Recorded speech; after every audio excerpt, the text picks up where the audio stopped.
Good afternoon. Good afternoon, Bitcoiners. Um, today, today we will try to find a way to prepare for 1 billion of us. That's our main goal for today.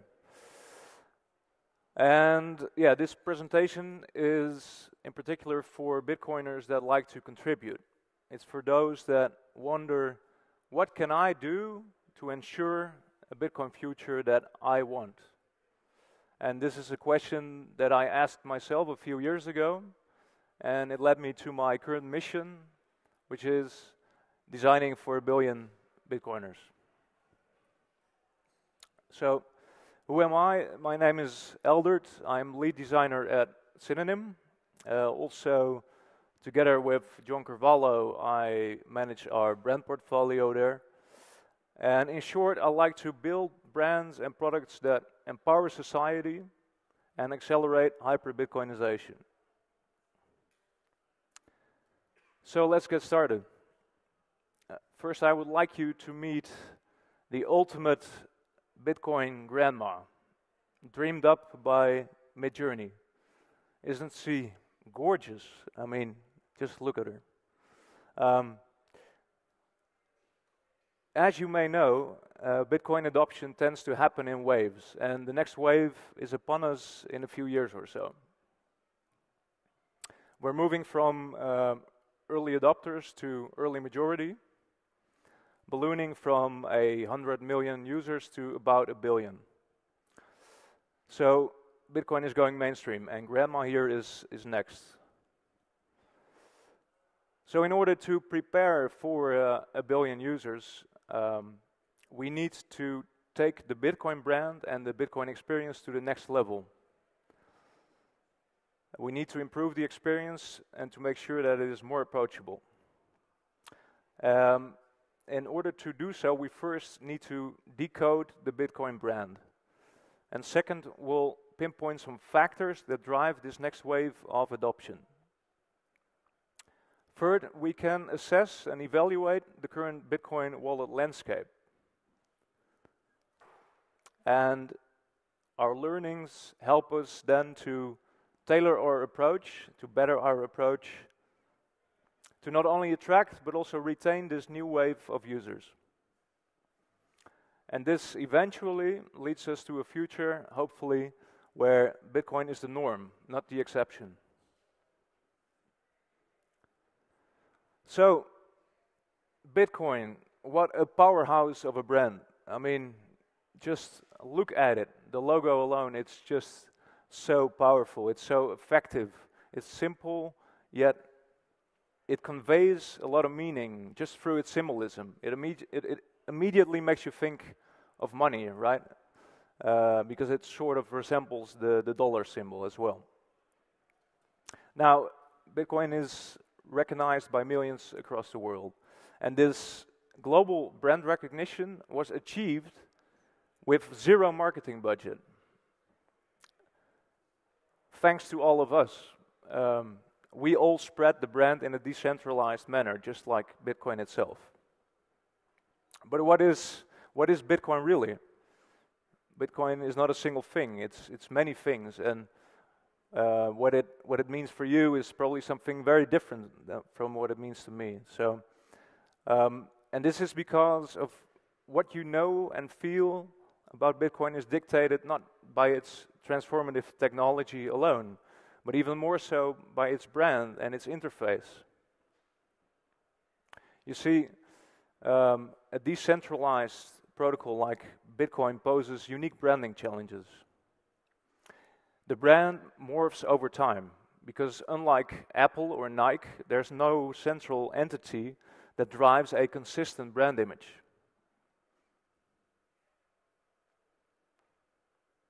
And because there's no leader, no one that orchestrates how the brand should be perceived, Bitcoin is perceived in wildly different ways. And this is also because different entities have different motivations to either try to shape it in a negative or positive manner. That's why some people see Bitcoin as or associated with criminal activity, or think it harms the planet, while others think of it more as a global money that breaks down borders and is the ultimate freedom technology. So, to understand why Bitcoin is seen in such a different light, we first need to understand some factors that influence its brand. And to get everyone on board, here are first some branding concepts. So, we know that most people are aware of Bitcoin. They have heard of it. Also, they can recognize the logo. So it has global brand recognition. And also, most people are aware that generally it's seen as a reliable store of value. So that's its brand reputation. But in order to accelerate adoption, we need a stronger brand image. We need a more positive brand image. So that's what we'll focus on today. And Grandma's feelings and beliefs about Bitcoin were shaped by various factors, some top-down, some bottom-up. And for example, her grandson just told her that he made a lot of money just by saving Bitcoin and is now able to go on a trip around the world. But meanwhile, she's also hearing news reports that claim that Bitcoin is destroying or boiling the oceans. So this leads to a clash in emotions and feelings. Now, to further narrow our scope for today, we'll focus on wallets, because this is a key touch point, a key contributor to how the brand image is influenced and shaped. You see, when we speak of customer touch points, of brand touch points, we mean those instances where a brand interacts with its audience, its consumers, and it leaves like an imprint. It leaves an impression, and it builds, it shapes the brand image on an individual level. So, when you think about it, there's actually an additional branding challenge from a brand management perspective. Because with Bitcoin, users are dealing with not one but multiple brands. They interact with Bitcoin, but also with an exchange brand, or with a wallet brand, or a different product brand. And all of these brands ultimately influence how we see Bitcoin as a brand. So let's see how this next wave will perceive all of this. This next wave, if we look at the upcoming cycle, is going to be a different kind of group. It will be early majority and maybe even already shift to late majority. But basically, Bitcoin will be evolving from store of value to medium of exchange. This means that we also need to optimize brand touchpoints, and that we need to create interfaces, design interfaces that are more familiar, more accessible to users. And again, I mentioned it before, but the wallet is a very important key touch point. Why? Because until now, like the typical Bitcoin journey, often began with media exposure or social media, or maybe someone that introduced you to it. But in the next few years, I believe that the wallet will be the main entry point, the primary touch point for most people. And this is because the Lightning Network is gaining traction. And this allows you to simply say to a friend, okay, just go ahead and install that wallet, and you send him some sats to kick things off. And this whole process, thanks to Lightning, is now less than a minute. And this leads to a first positive experience with Bitcoin compared to previous ones where they had to wait maybe hours for blocked confirmations. So different wallets offer different experiences. And each of these require different branding and interface solutions. As you may know, like we have two types of wallets, right? We have the custodial wallet and we have a self-custodial wallet. That's the biggest difference. And with self-custodial wallets, you're essentially in control of your own money. You own your funds, you hold it in your own hands, you're in control of the keys. This offers more security, but also requires more responsibility. Lose your keys, lose your coins. By the way, let's stop calling it a self-custodial wallet and just call it a wallet instead. I mean, it's kind of ridiculous if you think about it. Calling a wallet a self-custodial wallet is like calling a steak a meat steak. So yeah. On the left here you see custodial wallets, and this is essentially a bank where you have an account and they're in control and custody of your funds. The benefit here is often that it's more user-friendly, but the downside is that the central point of failure is a risk. In case they have any issues or malicious intent, you risk losing your funds. And as Bitcoin goes mainstream, it's vital that users understand these differences and these trade-offs. Now, we're all different. We're all different people. And different people like to use Bitcoin in different ways. Some may want to save their coins and barely interact with them, barely touch them. And when they do, they take their time for it. They make sure that everything happens in a secure way. Now, a different user might want to send some money overseas, a remittance use case. And others like to spend their coins at merchants. And yeah, they don't want to wait 10 minutes if they pay for a coffee. So we need to find the right balance, strike the right balance between aesthetics, functionality, and security for each of these.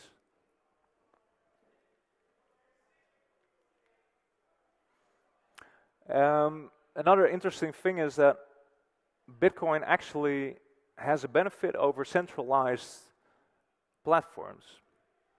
Because centralized platforms often have to offer one-size-fits-all solutions, while Bitcoin allows for experiences that can be tailored to groups, to needs, or to regions, for example.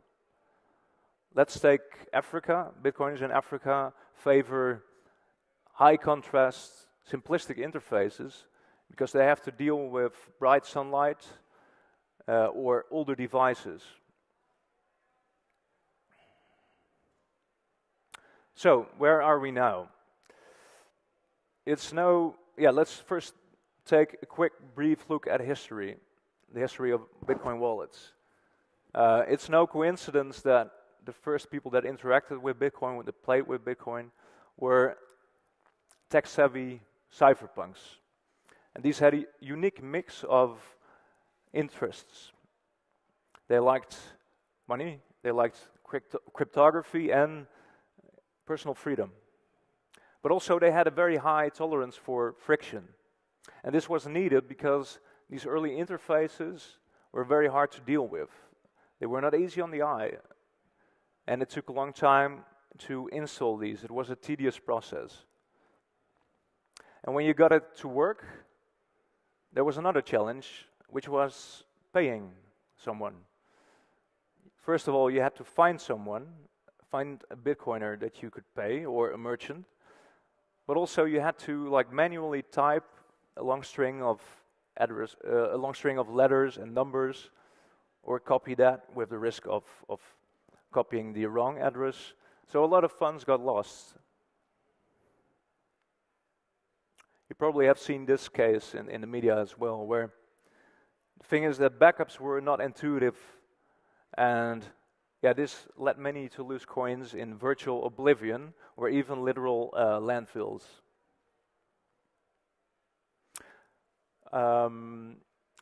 So after a few years, Bitcoin transitioned from basic to functional.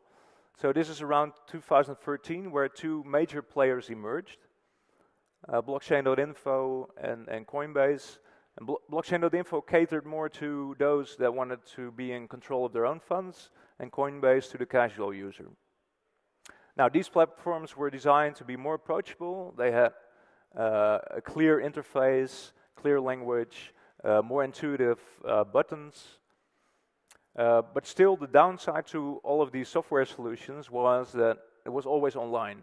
So people were often hacked or, in ways where they were conveyed to send their coins somewhere. So in 2016, about that time frame, Ledger and Trezor introduced physical devices that were air-gapped, and this allowed users to sign transactions offline and keeping their keys secure. And this allowed, of course, for more peace of mind for users. And nowadays, Bitcoin is becoming more user-friendly. Like, for example, most mobile wallets nowadays support QR codes, and this lets you simply scan and pay in just a few seconds. And if we look at what is the current offering in terms of wallets, there's something for everyone. We have sleek, sophisticated mobile wallets, advanced hardware devices, professional custodial solutions, or even basic exchange accounts. But still, if you compare it to other digital currencies, Bitcoin is sort of running behind. The thing is, crypto projects are often well-funded. They have the financial means to have top-notch marketing, top-notch UX. You see, the thing is, in Bitcoin, as you know, it requires proof of work and energy to mine new coins. However, in crypto projects, they can basically, essentially, print money from thin air, right? So they have more funding, more money available for marketing.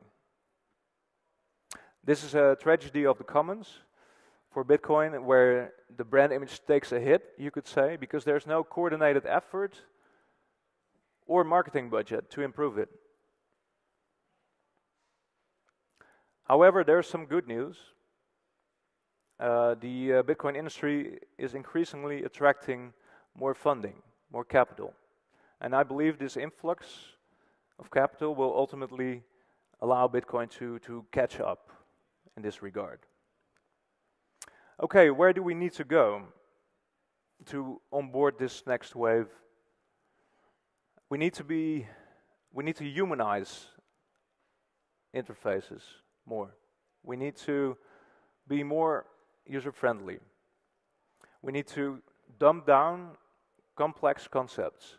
You know, Bitcoin can be very intimidating, complex, difficult, especially if we keep using technical terms in our interfaces.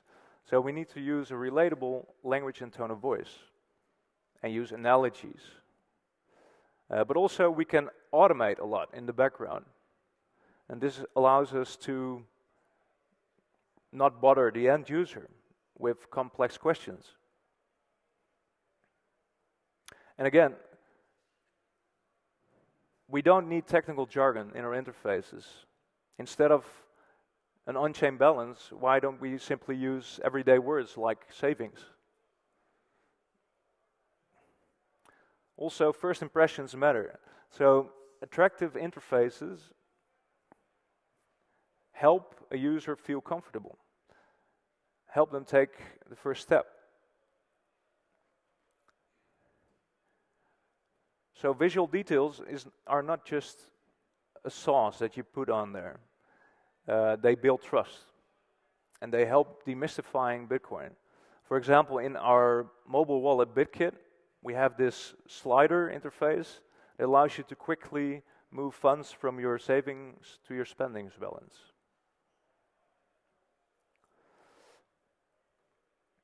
So again, building trust, enhancing trust and confidence with symbolism, with illustrations. When we apply, for example, a padlock or a safe or a shield icon, this helps elevate assurance. It takes an app from functional to trustworthy. And also, educational features are super helpful. They help to they help to guide the user to use the app in a safe manner. And this hand-holding not only improves the user journey, but also builds emotional relationships with the end user. It helps to foster trust. Okay, there are some things that are kind of risky when you start to make things easier. And the painful truth is that the current wallet landscape is the evidence of this. When we apply efficiency and ease of use, centralization usually goes up and to the right. And why is this? Well, it's the path of least resistance. We tend to sacrifice autonomy for convenience. And if we look at Lightning wallets today, most of them are custodial.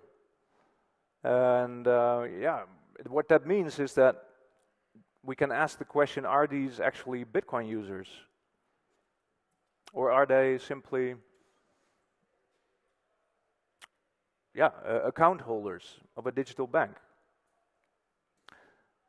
So the risk of making things easier and prettier is that it's lipstick on a pig, right? So most users nowadays, Lightning users, actually use regular accounts in a database, where the wallet provider is the one that holds the Lightning channel and also the funds in that channel. So ideally, we would want to provide the best of both worlds, and that's also a goal at Synonym, where we try to provide autonomy, freedom, self-sovereignty, and at the same time still offer the same convenience as custodial wallets. This is a very hard challenge, but after years of hard work, we're closing in on that goal. For example, recently, or this week, we will launch a version that takes Lightning onboarding to pretty much zero. So you no longer have to wait for a Lightning channel to activate. You can immediately receive sats and still be in charge of your funds. Also, we expand the concept of user autonomy to cover more parts of your digital life. We do this by generating special keys based on the same Bitcoin seed. And this allows you to take your digital presence pretty much everywhere. So, a Bitcoinized future. We have learned that it's not just possible or made possible by solid code alone. We need experiences that speak to a global community. And, you know, standardization has its merits, its benefits. If we as wallet designers adhere to guidelines and best practices, we can collectively reinforce a cohesive brand experience. And the Bitcoin design community does an excellent job at this. They map very intuitive interfaces and allow everyone to take learnings from that. So that's also one of the key goals here, to share our learnings as an industry, right? And for example, like emerging markets also teach us the necessity of localized interfaces and to be culturally sensitive. So remember Grandma, she's still here. Ideally, Grandma wants Bitcoin to be as easy as Apple Pay, right? So imagine a Lightning Apple Pay card, where it is actually a full Lightning node, where user has full autonomy and self-sovereignty. Now, given Apple's history, this is not the most likely future. They will probably take the custodial route and own all the Bitcoin and hold it for their users. But we can dream, right? Okay, now this is a controversial topic, but there's enough Bitcoin for everyone, and enough to onboard the next wave. If we look at Grandma, would she rather own 0.01 Bitcoin or 1 million Bitcoin? Most people are drawn to big numbers, so it's very likely that she will pick the second option. But did you know that actually there's way more than 21 million Bitcoin? If you look at the most fundamental unit, deep down, technically, there are 2.1 quadrillion. So more than enough to onboard the entire planet. But let me be clear, there's no clear consensus on this, and won't be for a while. So, here are our main takeaways for today, that will hopefully make our new friends feel right at home. And again, we can do so without compromising, without neglecting or disrespecting Bitcoin's ethos. Let me finish with a call to action. So whether you're creating apps, wallets, writing code, or just using Bitcoin, we all have a stake in its future. So let's make this a future we can be proud of. Thank you.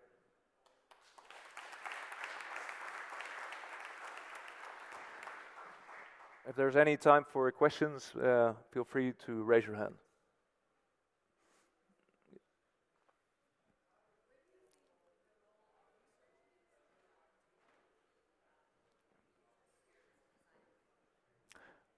Very good question. I think it was, what is the role of user research in creating better interfaces and experiences?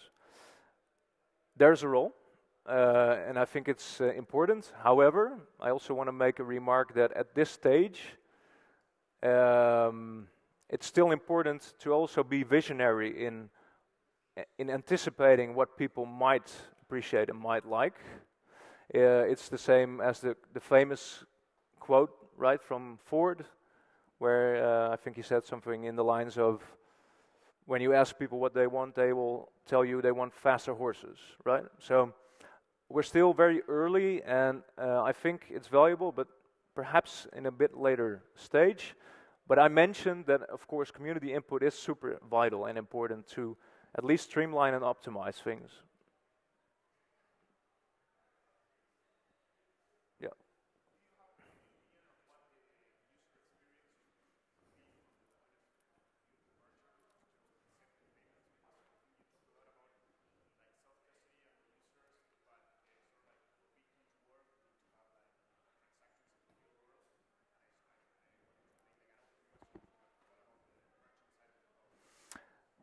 Yeah, so if I understand correctly, your question is like, how would the optimal experience for a merchant look like, for a point of sale?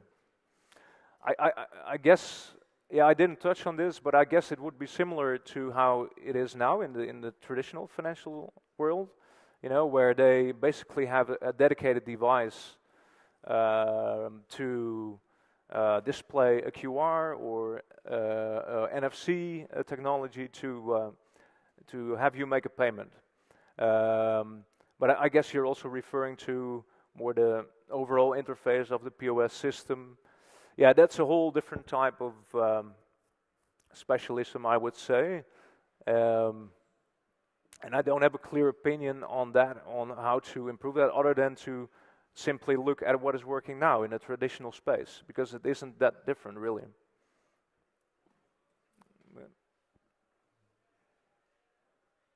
Any other questions?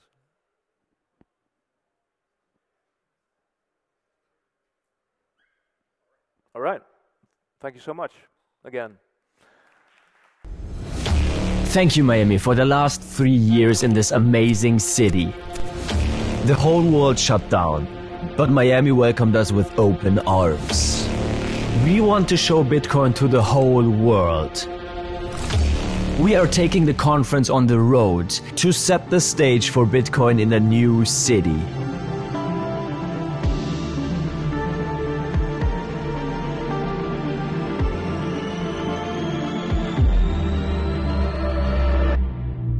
Nashville. Bitcoin 2024 is coming to Nashville in Tennessee, a city that is known as a music and freedom city. Bitcoin 2024 in Nashville from July 25th to 27th.